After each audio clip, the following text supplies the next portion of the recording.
എല്ലാ വിദ്യാർത്ഥികൾക്കും പുതിയൊരു വീഡിയോയിലേക്ക് സ്വാഗതം.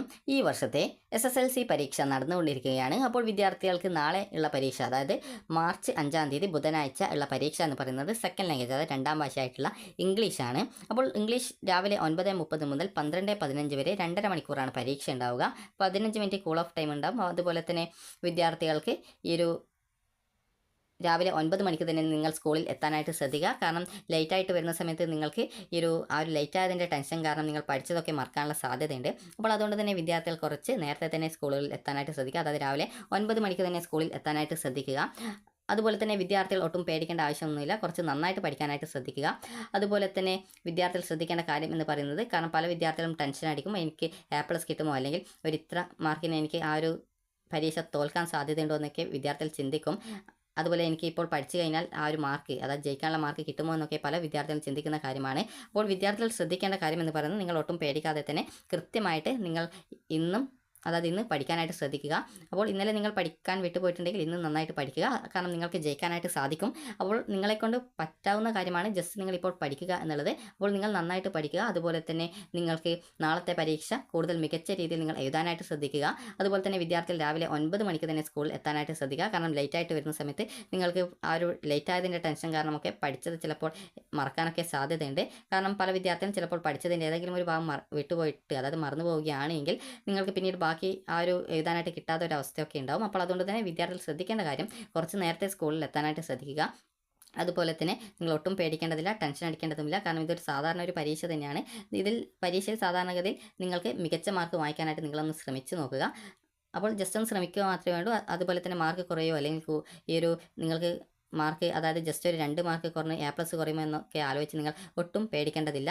കാരണം ഇത് സാധാരണ ഒരു പരീക്ഷയാണ്. അതുപോലെ തന്നെ നിങ്ങളെക്കൊണ്ട് മാക്സിമം എത്രത്തോളം മാർക്ക് നേടാൻ പറ്റുമോ അത്രത്തോളം മാർക്ക് നിങ്ങൾ വാങ്ങിക്കാനായിട്ട് ശ്രദ്ധിക്കുക, അതായത് ശ്രമിക്കുക. കാരണം നിങ്ങൾക്ക് +1 അഡ്മിഷൻ സമയത്ത് ഇതിൻ്റെ മാർക്കും പെർസെൻറ്റേജും കാര്യങ്ങളൊക്കെ നോക്കുന്ന സമയത്ത് നിങ്ങൾ എത്രത്തോളം മാർക്ക് വാങ്ങിച്ചോ അതനുസരിച്ചിട്ടാണ് നിങ്ങളുടെ മാർക്ക് പെർസെൻറ്റേജ് ഇരിക്കുക. അപ്പോൾ അതുകൊണ്ട് തന്നെ നിങ്ങൾക്ക് ഇപ്പോൾ ചെയ്യേണ്ടത് ജസ്റ്റ് 1 മാസം മാത്രമേ നിങ്ങൾക്ക് പരീക്ഷയൊക്കെ ടോട്ടലായിട്ട് ഉണ്ടാവുള്ളൂ. അപ്പോൾ അതുകൊണ്ട് തന്നെ ഈ ഒരു അവസരത്തിൽ നന്നായിട്ട് പഠിക്കുക.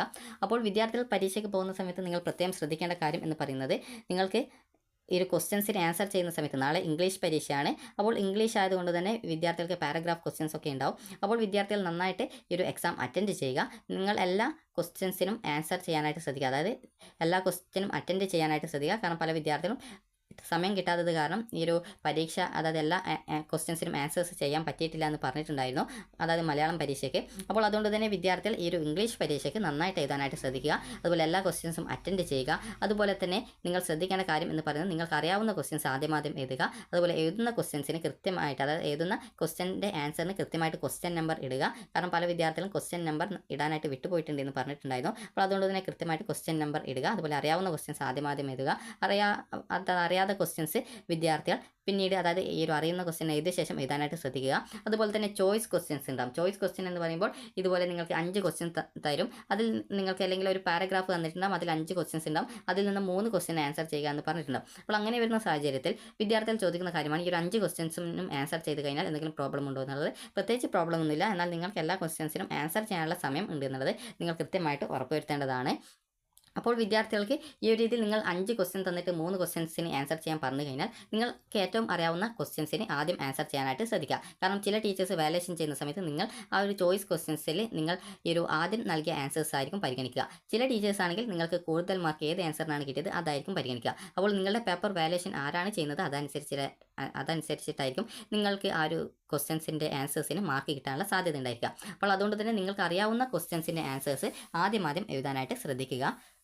അതുപോലെ പാരഗ്രാഫ് ക്വസ്റ്റ്യൻസിന് ആൻസേഴ്സ് അറിയില്ലെങ്കിൽ ജസ്റ്റ് നിങ്ങൾ ചെയ്യേണ്ടത് ആ ഒരു പാരഗ്രാഫിൽ തന്നെ കൃത്യമായിട്ട് ഒരു ആൻസർ കിട്ടുന്ന രീതിയിൽ അതിലെ കുറച്ച് സെൻറ്റൻസും കാര്യങ്ങളൊക്കെ വെച്ച് നിങ്ങൾ ഒരു ആൻസർ എഴുതാനായിട്ട് ശ്രദ്ധിക്കുക.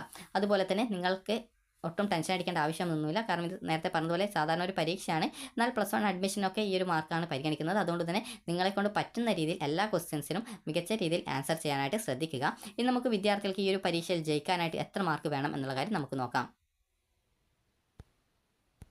അപ്പോൾ വിദ്യാർത്ഥികൾക്ക് SSLCയിലെ മാത്സ് അല്ല ഇംഗ്ലീഷ് പരീക്ഷയ്ക്ക്, അതായത് ഇംഗ്ലീഷ് പരീക്ഷയ്ക്ക് ജയിക്കുന്നതിനായിട്ട് എത്ര മാർക്ക് വേണം എന്നുള്ളത് നോക്കാം. അപ്പോൾ ഇംഗ്ലീഷ് പരീക്ഷയ്ക്ക് ജയിക്കുന്നതിനായിട്ട് വിദ്യാർത്ഥികൾക്ക് വേണ്ട മാർക്ക് എന്ന് പറയുന്നത്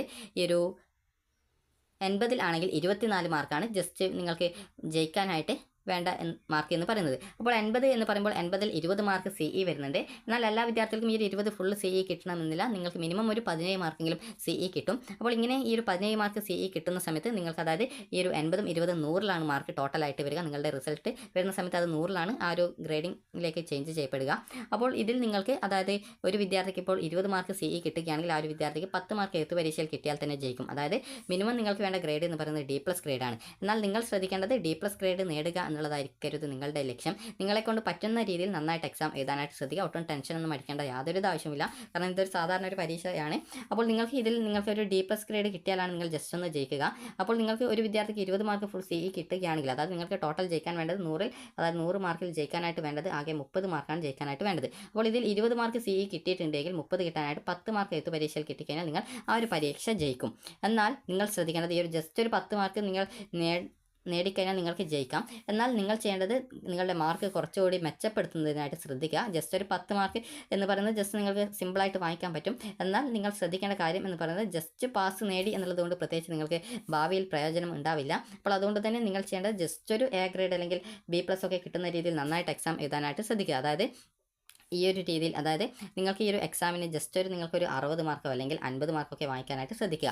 കാരണം നിങ്ങൾക്ക് ഈ ഒരു ഭാവിയിൽ നിങ്ങൾക്ക് എന്തെങ്കിലും ഉപകാരപ്രദമൊക്കെ ആവണം, അല്ലെങ്കിൽ നിങ്ങൾക്ക് എന്തെങ്കിലും കോഴ്സിനോ അല്ലെങ്കിൽ മറ്റു കാര്യങ്ങൾക്കൊക്കെ പോകണം എന്നുള്ള സമയത്ത് നിങ്ങളുടെ മാർക്ക് പെർസെൻറ്റേജ് പരിശോധിക്കാനുള്ള സാധ്യതയൊക്കെ ഉണ്ടാവും. അപ്പോൾ ആ ഒരു സമയത്ത് നിങ്ങൾക്ക് കുറഞ്ഞ മാർക്ക് വാങ്ങിച്ചു കഴിഞ്ഞാൽ നിങ്ങൾക്ക് പിന്നീട് അത് ഇമ്പ്രൂവ്മെൻറ്റ് ചെയ്യാനുള്ള സൗകര്യമൊന്നും ഇല്ലാത്തത് കൊണ്ട് തന്നെ നിങ്ങൾക്ക് നിലവിൽ ആ ഒരു കിട്ടുന്ന മാർക്ക് മാത്രമാണ് ഉണ്ടാവുക. അപ്പോൾ അതുകൊണ്ട് തന്നെ ജസ്റ്റ് നിങ്ങൾ ഈ ഒരു ജയിക്കുക എന്നുള്ള രീതിയിൽ ജസ്റ്റ് ഒരു 10 മാർക്ക് വാങ്ങിക്കുക എന്നുള്ളതാവരുത് നിങ്ങളുടെ ഉദ്ദേശം. ജസ്റ്റ് ഒരു 60 മാർക്കെങ്കിലും കിട്ടുന്ന രീതിയിൽ നന്നായിട്ട് എക്സാം എഴുതുക. അതുപോലെ മിനിമം ഒരു A ഗ്രേഡ് അല്ലെങ്കിൽ B+ ഗ്രേഡ് എങ്കിലും കിട്ടുന്ന രീതിയിൽ നന്നായിട്ട് എക്സാം എഴുതുക. കാരണം ഭാവിയിൽ നിങ്ങൾക്ക് ഉപകാരപ്രദം ആവണമെന്നുണ്ടെങ്കിൽ നിങ്ങൾക്ക് നല്ലൊരു ഗ്രേഡ് അല്ലെങ്കിൽ നല്ലൊരു മാർക്ക് തന്നെ ഉണ്ടാവേണ്ടത് അത്യാവശ്യമാണ്. അപ്പോൾ അതുകൊണ്ട് തന്നെ നിങ്ങൾ ശ്രദ്ധിക്കേണ്ട കാര്യം എന്ന് പറയുന്നത് നിങ്ങൾക്കൊരു 60 മാർക്ക് അല്ലെങ്കിൽ 50 മാർക്കെങ്കിലും മിനിമം നിങ്ങൾ 80 മാർക്കിൻ്റെ പരീക്ഷയിൽ നേടാനായിട്ട് ശ്രദ്ധിക്കേണ്ടതാണ്. ഇന്നലെ കഴിഞ്ഞിട്ടുണ്ടായിരുന്ന ഫസ്റ്റ് അതായത് പേപ്പർ 1ൻ്റെ അതായത് അതായത് ഈ ഒരു 1ാം ഭാഷയുടെ പാർട്ട് 1 ആയിട്ടുള്ള അതായത് പേപ്പർ 1 ആയിട്ടുള്ള മലയാളം അല്ലെങ്കിൽ മറ്റേതെങ്കിലും ഹിന്ദി അല്ല അതായത് ചില വിദ്യാർത്ഥികൾക്ക് ഹിന്ദി ആയിരിക്കും ഈ ഒരു 1ാം ഭാഷയായിട്ട് ഉണ്ടായിരിക്കുക. അപ്പോൾ അങ്ങനെ നിങ്ങൾക്ക് ഏത് എക്സാം ആയതോ ഇന്നലെ കഴിഞ്ഞിട്ടുണ്ടായിരുന്നത് ആ ഒരു എക്സാമിനെ കുറിച്ച് പ്രത്യേകിച്ച് നിങ്ങൾ ആലോചിക്കേണ്ടതില്ല. കാരണം ആ ഒരു എക്സാം ഓൾറെഡി കഴിഞ്ഞു. ഇനി അതിന് എത്ര മാർക്ക് കിട്ടുമോ അല്ലെങ്കിൽ അതിന് ജയിക്കില്ല എന്നുള്ള അതുപോലെ തന്നെ അതിന് ജയിച്ചിട്ടില്ലെങ്കിൽ ഈ ഒരു എക്സാം എഴുതുന്നതുകൊണ്ട് കാര്യമുണ്ടോ എന്നുള്ളതൊന്നും നിങ്ങൾ ചിന്തിക്കേണ്ടതില്ല. കാരണം കഴിഞ്ഞ പരീക്ഷ കഴിഞ്ഞു. ഇനി നിങ്ങൾ ശ്രദ്ധിക്കേണ്ടത് ഇനി എഴുതാൻ പോകുന്ന എക്സാമാണ്. അപ്പോൾ ഇനി നാളത്തെ എക്സാമാണ് എഴുതാനായിട്ട് പോകുന്നത്. അപ്പോൾ ഈ ഒരു എക്സാമിന് നിങ്ങൾ മികച്ച രീതിയിൽ നന്നായിട്ട് പഠിച്ച് നിങ്ങൾ ജസ്റ്റ് നിങ്ങൾക്കൊരു ഈ ഒരു 80 മാർക്കിൻ്റെ പരീക്ഷ ആയതുകൊണ്ട് തന്നെ ജസ്റ്റ് ഒരു 60 മാർക്കെങ്കിലും നിങ്ങൾക്ക് നേടാൻ പറ്റുന്ന രീതിയിൽ നിങ്ങൾ എഴുതാനായിട്ട് ശ്രദ്ധിക്കുക. നിങ്ങൾക്ക് ഇതിന് A+ കിട്ടണം എന്നുണ്ടെങ്കിൽ നിങ്ങൾക്ക് ഒരു 72 മുതൽ 80 വരെ മാർക്ക് നേടിയാൽ മതി. അതായത് നിങ്ങൾക്ക് 20 മാർക്ക് ഫുൾ CE കിട്ടുന്ന ഒരു വിദ്യാർത്ഥിയാണെങ്കിൽ 70 മാർക്ക് കിട്ടിയാൽ തന്നെ ആ ഒരു വിദ്യാർത്ഥിക്ക് ആ ഒരു A+ ഗ്രേഡ് ലഭിക്കുന്നത് ആയിരിക്കും. അതുപോലെ തന്നെ നിങ്ങൾ എല്ലാ ക്വസ്റ്റ്യൻസിനും നേരത്തെ പറഞ്ഞതുപോലെ എല്ലാ ക്വസ്റ്റ്യൻസിനും ആൻസർ ചെയ്യാൻ ശ്രദ്ധിക്കുക. അതുപോലെ തന്നെ ക്വസ്റ്റ്യൻ്റെ നമ്പർ ആൻസർ ചെയ്യുന്ന സമയത്ത് കൃത്യമായിട്ട് ഇടാൻ ശ്രദ്ധിക്കേണ്ടതാണ്. അപ്പോൾ എല്ലാ വിദ്യാർത്ഥികൾക്കും വിജയാശംസകൾ നേരുന്നു. ഒട്ടും ടെൻഷൻ അടിക്കുകയോ അല്ലെങ്കിൽ പേടിക്കുകയോ ഒന്നും ചെയ്യേണ്ടതില്ല. ഇത് സാധാരണ ഒരു പരീക്ഷയാണ്. അപ്പോൾ നിങ്ങൾ നന്നായിട്ട് എഴുതുക. അതുപോലെ മികച്ച മാർക്ക് നേടാനായിട്ട് ശ്രദ്ധിക്കുക. നിങ്ങളുടെ ലക്ഷ്യം എന്ന് പറയുന്നത് ജസ്റ്റ് പാസ്സായിട്ട് D+ കിട്ടി പാസ്സാകുക എന്നുള്ളതായിരിക്കരുത്. ജസ്റ്റ് ഒരു B+ അല്ലെങ്കിൽ A ഗ്രേഡൊക്കെ നേടുന്ന രീതിയിൽ നിങ്ങൾ നന്നായിട്ട് പഠിക്കാനായിട്ട് ശ്രദ്ധിക്കുക. അപ്പോൾ ഈ ഒരു വീഡിയോ നിങ്ങൾക്ക് ഉപകാരപ്രദമായിട്ടുണ്ടെങ്കിൽ ലൈക്ക് ചെയ്യുക, ഷെയർ ചെയ്യുക.